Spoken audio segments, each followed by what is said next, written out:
Pagkat pinagtabunan ng mga Filisteo pagkamatay ni Abraham at kanyang mga pinanganlan ng ayon sa mga pangalang inilagay ng kanyang ama. Yan, tapos na tayo sa Bible reading. Dapat po pala, Kuya Eric, palagi po tayong may Bible reading. Oo nga po, Kuya Eric. Nakaka-refresh po kasi ng isip. Oo, di ba't mas okay nga kung ito ang binabasa natin kaysa kung ano-anong novel? Opo, Kuya Eric. At sa sinasabi mo, Angelica, kung pwedeng maging regular tong Bible reading natin, bakit hindi? Maganda nga yun eh. Kaya lang, minsan kasi busy kayo eh. Kaya hindi na natin madalas na nagagawa. Pero kung sa bagay lagi namang may kinalaman sa Biblia yung pinag-aaralan natin, di ba? Opo, Kuya Eric. E di sa bahay na lang po, o kaya pag break time sa school. Tama kayo mga bata. At kung may pagkakataon naman kayo na magbasa ng Bible, gawin natin ito. At yan nga, yung isa sa mga layunin ng National Bible Week. At ngayon ay National Bible Month na. Ang pagbabasa ng mga tao ng Biblia. Dahil marami tayong matututuhan dito na ikabubuti nating lahat. Naku, marami pong mga bata ngayon na gusto pa maglaro kaysa magbasa. Oo, tama kayo mga bata. Kaya kayong mga bata, umpisa na nating pagsanayan ang pagbabasa ng Biblia araw-araw. At mag-memorize tayo ng ilang mga talata at ipunin natin ito kasabay ng paggawa. Siguradong magiging mabuti kayo mga bata. Ito, basahin natin ang nakasulat sa aklat ng Roma 15:4. Sapagkat ang anumang mga bagay na isinulat ng una ay nangasulat dahil sa ikatututo natin upang sa pamamagitan ng pagtitiis at pag-aliw ng mga kasulatan ay magkaroon tayo ng pag-asa. Gagawin po namin yan, Kuya Eric. At yan ang ating verse of the day.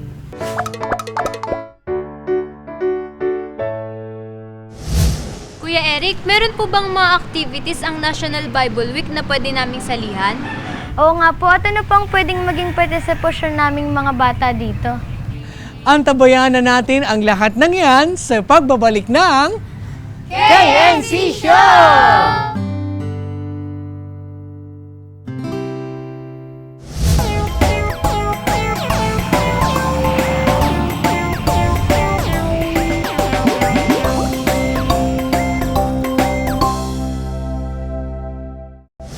I'm Sid Capone reporting news from around the world.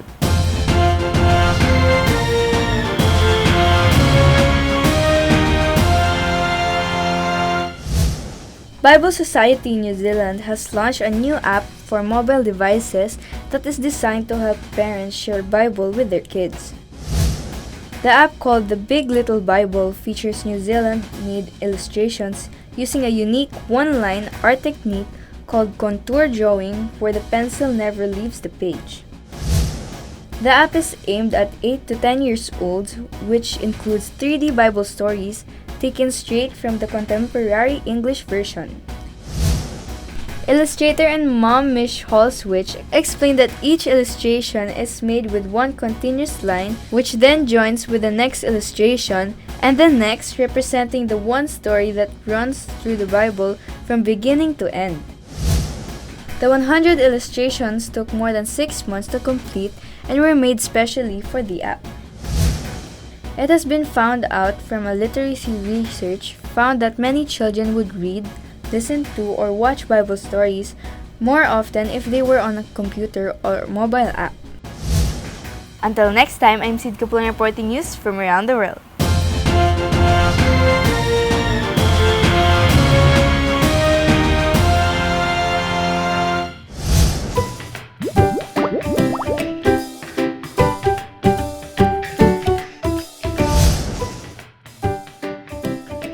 Hi kids! Nakita niyo ba yung ginagawa ko kanina? Tama! Binabasa ko itong Bible. Ang pagbabasa kasi ng Biblia ay isang pag-uugali na dapat nating mataglay. Ang Biblia kasi ay dakilang aklat. Kaya kung may aklat man tayong dapat na kahiligang basahin, ito ang Biblia. At kung gusto niyo ng makatotohanan at nakamamanghang kwento, ito ang basahin natin. Ang ilan sa mga kwentong gustong-gusto ko ay ang kasaysayan ni Moises at ang nakamamanghang pagkahati ng dagat. Ganon din ang kwento kay Jonas lalo na nung nilamon siya ng isang malaking isda at nanatili siya sa loob ng tiyan nito ng 3 araw at 3 gabi. Pero syempre, higit sa lahat ang Biblia ay magtuturo sa atin kung paano tayo magiging isang mabuting bata, mabuting tao, at ito ay madadala natin hanggang sa ating paglaki. Kung ang Biblia ay higit sa lahat ng mga libro, aba dapat lang naingatan natin ito. Kaya ang project na gagawin natin ngayon ay isang Bible cover. Samahan niyo ako kids sa paggawa. Kunin niyo na ang kailangan nating materials tulad ng old clothes, glue gun, at scissors. Makinig at manood mabuti at ihanda na mga gamit para makapagsimula na tayo. Una, sukatin ang Biblia sa lumang damit at gupitin ang tamang sukat na lalapat para sa sukat ng Biblia natin. Idikit ang tela gamit ang glue gun. Kids, mag-ingat sa paggamit ng glue gun ha. Maaari tayong mapaso dahil may init ito, kaya magpatulong sa mas nakatatanda sa atin. Siguruhing matibay ang pagkakadikit ng tela sa cover ng Biblia.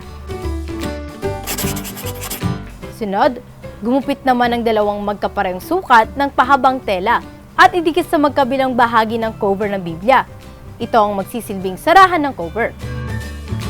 Lagyan pa ito ng design gamit ang tela.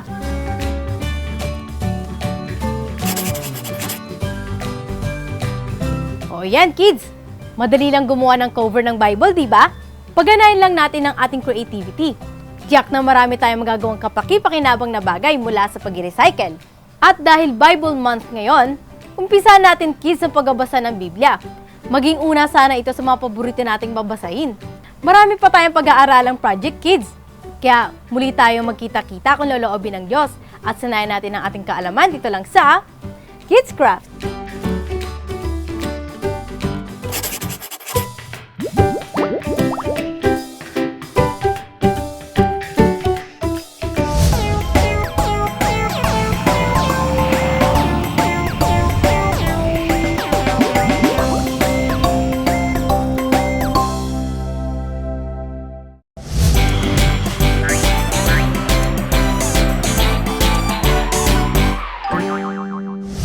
Magandang araw po, Tita Nora. Hello Benz, at sa lahat ng manonood sa atin, magandang araw po sa inyong lahat.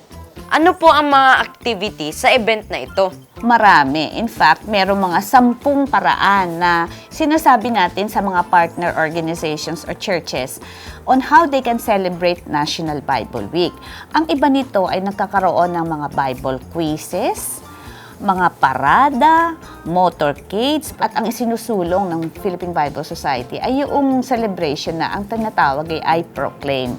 Yung I Proclaim is a straight reading of the Bible. Pero marami pang ibang paraan. Baka doon sa inyong mga areas na wala pang mga municipal or government ordinances. Kasi mula doon sa Presidential Proclamation, binababa ito doon sa mga regions o cities and municipalities to strengthen the celebration and national celebration.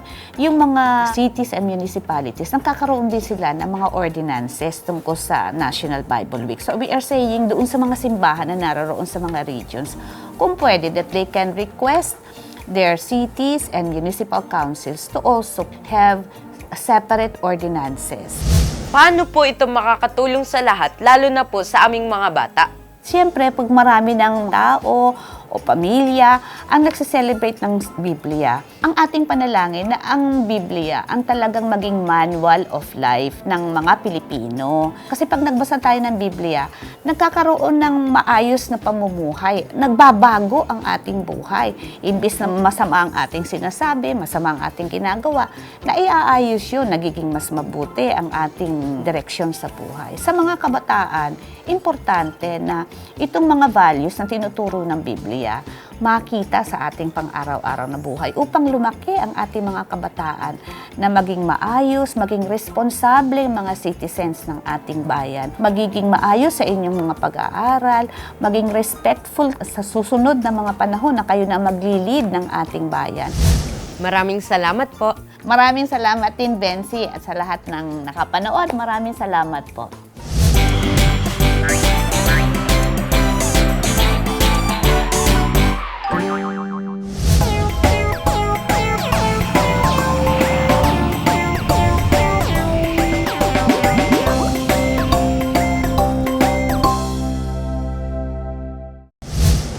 Marami naman po pala mga activities ang nakapaloob sa selebrasyong ito. At chance na din nating makibahagi sa kanila. At pwede rin nating ma-share ang mga natutuhan natin dito. Tama kayo mga bata. Kaya doon sa mga hindi pa nakakaalam ng selebrasyong ito, magtulong-tulong tayo na ipaalam ito sa kanila, ha? Very good. Ngayon, tuloy na tayo sa ating Bible story.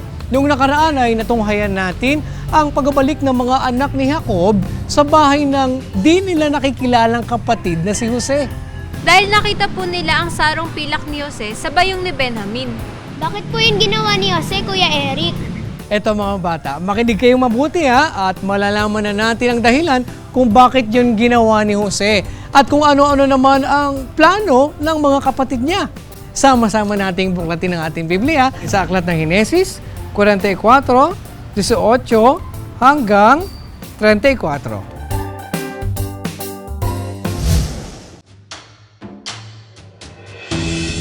Nang magkagayoy, lumapit si Juda sa kanya at nagsabi, "O Panginoon ko, ipinamamanhik ko sa iyo na papagsalitain ng iyong lingkod ng isang salita sa mga pakinig ng aking Panginoon. At huwag nawang mag-alab ang iyong loob laban sa iyong lingkod, sapagkat ikaw ay parang si Faraon." Tinatanong ng aking Panginoon ang kanyang mga lingkod na sinasabi, "Kayo ba'y mayroong ama o kapatid?" At aming sinabi sa aking Panginoon, "Kami ay may ama, isang matanda at isang anak sa kanyang katandaan. Isang munting bata at ang kanyang kapatid ay namatay. At siya lamang ang naiwan ng kaniyang ina. At minamahal siya ng kanyang ama. At sinabi mo sa iyong mga lingkod, dalhin ninyo rito sa akin, upang mamasdan ko siya ng aking mga mata." At aming sinabi sa aking Panginoon, hindi maiiwan ng bata ang kanyang ama. Sapagkat kung iiwan niya ang kanyang ama, ay mamamatay ang ama niya. At iyong sinabi sa iyong mga lingkod, hindi na ninyo makikita ang aking mukha, malibang inyong ipagsamang bumababa ang inyong kapatid na bunso. At nangyari ng panhikin namin ang inyong lingkod na aking ama, ay aming isinaysay sa kanya ang mga salita ng aking Panginoon. At sinabi ng aming ama, pumaroon kayo uli, ibili ninyo tayo ng kaunting pagkain. At aming sinabi, hindi kami makabababa. Kung ang aming bunsong kapatid ay kasama namin, ay bababa nga kami. Sapagkat hindi namin makikita ang mukha ng lalaking yaon, malibang ang aming bunsong kapatid ay kasama namin. At sinabi ng iyong lingkod na aming ama sa amin, inyong talastas na ang aking asawa ay nagkaanak sa akin ng 2 lalaki, at ang isa'y umalis sa akin. At aking sinabi, tunay na siya'y nalapa, at hindi ko siya nakita mula noon. At kung inyong kunin pa ang isang ito sa akin, at may mangyaring sakuna sa kanya, ay inyong ibababa ang aking uban sa Sheol na may kapanglawan. Ngayon ngay kung ako'y dumating sa inyong lingkod na aking ama, at ang bata ay hindi namin kasama, sapagkat ang kanyang buhay ay natatali sa buhay ng batang iyan, ay mangyayari nga na pagkakanyang nakitang ang bata ay di namin kasama, na mamamatay siya. At ibababa sa Sheol na may kapanglawan ng iyong mga lingkod ang mga uban ng iyong lingkod na aming ama, sapagkat ang iyong lingkod ang siyang nanagot sa bata sa aking ama, na nagsasabi, kung hindi ko siya dalhin sa iyo, ay papasanin ko nga ang kasalanan sa aking ama magpakailanman. Ngayon nga, ay ipahintulot mo na ang iyong lingkod, aking isinasamo sa iyo, ay maiwan na kahalili ng bata na pinakaalipin ng aking Panginoon. At iyong ipahintulot na ang bata ay umahong kasama ng kanyang mga kapatid, sapagkat Paanong paroroon ako sa aking ama at ang batay di ko kasama? Baka aking makita pa ang sakunang sasapit sa aking ama. Ayun po pala yung ginawa ni Huda. Nakiusap po siya kay Jose alang-alang kay Benjamin na siya na lang po ang kapalit ni Benjamin. Dahil nalalaman kasi nila na maaaring ikamatay yun ng kanilang tatay na si Jacob kung ahayaan nilang maiwan si Benjamin sa Ehipto. Gaya nung nasabi na niya sa kanila sa pagbabalik nila sa Ehipto. Ano po ba ang dahilan ni Jose, Kuya Eric?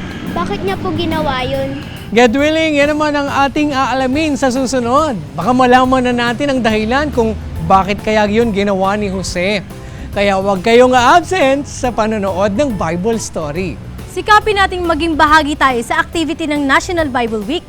At maibahagi din sa kanila ang mga pinag-aaralan natin dito. Ang pagbabasa ng Biblia ay hindi lang sapat na mabasa natin ito. Dahil ang sabi sa aklat ng Josue 1:8,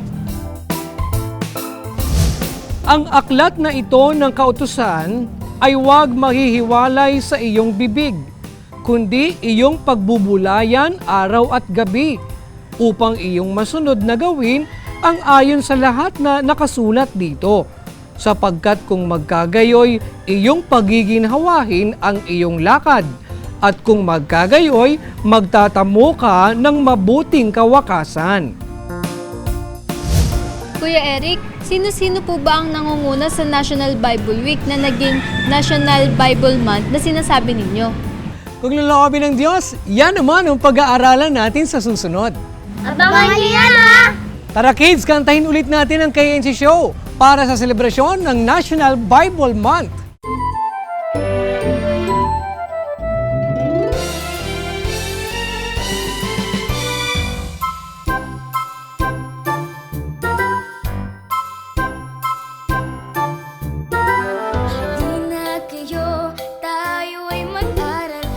Sabay natin alamin ang totoo, ang kawan ng kordero sa inyo'y nag-aanyaya.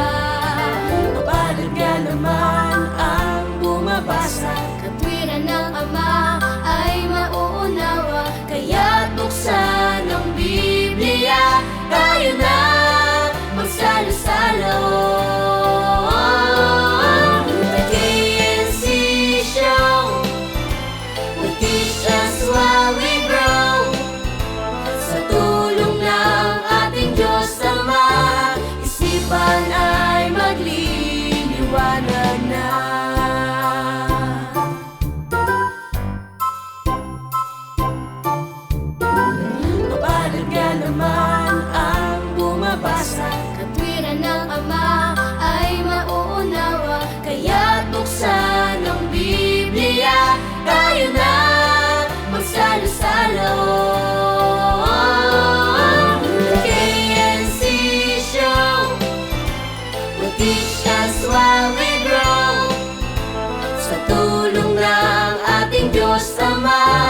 Isipan ay magliliwanag na. Ang turo ng ating Ama ang siyang dapat lakaran. Sa KNC Show. Hanggang dito mga bata, sa susunod kung laloobin ng Panginoon ay muli tayong magkita-kita. Dito lang sa nag-iisang Bible School on Air ang KNC Show! Iliwanag